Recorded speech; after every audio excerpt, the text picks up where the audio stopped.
మనం ఈ గ్లాస్ని ముందు తోద్దాం, అప్పుడు ఈ గ్లాస్లో మంది ఎక్కువ అనుకుని దీన్ని తీసుకుంటాడు. మావా దారా కూర్చో తాగరా.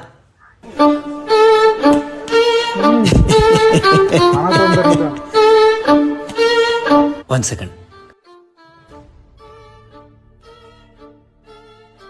సిట్టింగ్లో ఎప్పుడు మీరే ఎందుకు ఎక్కువ తాగుతారు తెలుసా? ఎందుకంటే మీరు తాగుబోతులు 3 రకాలుగా అంచనా వేస్తారు. కొత్తగా తాగేవాడు, తాగుబోతు, పచ్చి తాగుబోతు. అంటే నాలాంటి వాడు. ముందుగా కొత్తగా తాగేవాడు.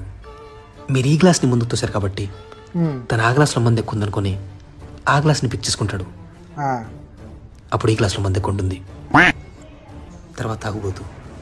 మీరు ఈ గ్లాస్ని ముందుకు తోసారు కాబట్టి తను ఆ గ్లాస్లో మంది ఎక్కువ ఉందని అనుకోవాలని మీరు అనుకుంటున్నారని ఈ గ్లాస్ని పిక్ చేసుకుంటాడు. అప్పుడు ఆ గ్లాస్లో మంది ఎక్కువ ఉంటుంది. సో ఫైనల్లీ పచ్చి తాగుబోతు అంటే నాలాంటి వాడు. మీరు ఈ గ్లాస్ని ముందు తోసారు కాబట్టి తను ఈ గ్లాస్లో మంది ఎక్కువ ఉందని అనుకోవాలని మీరు అనుకుంటున్నారని, తను ఈ గ్లాస్ని పిక్ చేసుకుంటాడని మీరు అనుకుంటున్నారని తను అనుకొని ఈ గ్లాస్ని పిక్ చేసుకుంటాడు. అప్పుడు ఈ గ్లాస్లో మంది ఎక్కువ ఉంటుంది. ఎప్పుడైతే మీరు ఈ గ్లాస్ని ముందు తోసారో అప్పుడే నేను పచ్చి తాగుపోతే ఫిక్స్ అయిపోయారు. కానీ నేను ఎలా తాగుతానంటే నాకన్నా పెద్ద తాగుపోతే ఎలా తాగుతాడో అలా తాగుతాను. అంటే పచ్చి తాగుపోతు కంటే తాగుపోతాను అన్నమాట. My choice is this glass.